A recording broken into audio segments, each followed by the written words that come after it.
இவன் வந்து இந்த லீகில் போனால் வந்து 10 பால்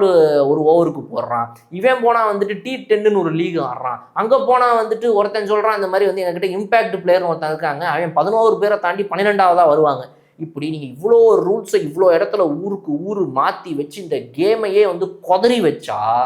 இதை புதுசாக வந்து பார்க்குறவனுக்கு என்னையா சொல்கிறா, ஐயா ஃபுட்பால் ஒன்று பார்க்க போனேயா 90 நிமிஷம்னு சொன்னாங்கய்யா, எக்ஸ்ட்ரா டைம்னாயா, இது பார்த்தா பெனால்ட்டினாயா, அதை பார்த்தா கோல்னாயா, சூப்பராக இருந்துச்சா, புரிஞ்சுதா, பார்க்க ஆரம்பிச்சேன், ஒரே நாள் எனக்கு புரிஞ்சு போச்சு, நான் ஃபேனாக மாறிட்டேன் இந்த கேமுக்கு. கிரிக்கெட்டை பற்றி புரிஞ்சுக்க ட்ரை பண்ணுறேங்க, ஊருக்கு ஊர் ஒவ்வொரு மாதிரி இருக்குங்க, ஃபார்மெட்டு மாறுதுங்க, என்னங்க நடக்குது புரியல, இந்த கேமை புரிஞ்சுக்கிறதுக்கும் அதை சுற்றி போயிடுவான். அப்போது இந்த கிரிக்கெட்டை ரிவைவ் பண்ண வேண்டிய இடத்துல இருக்கக்கூடிய ஐசிசியும் மற்ற கிரிக்கெட் போர்ட்ஸும் சேர்ந்து எந்த அளவுக்கு பணம் சம்பாதிக்கிறதுங்கிறதையும் தாண்டி இந்த கிரிக்கெட்டுடைய ரிவைவல் அடுத்த 10 வருஷம் 15 வருஷத்துல இந்த ஸ்போர்ட் என்ன ஆக போகுதுங்கிறத முடிவு பண்ண வேண்டிய இடத்துல இருக்கிறவங்க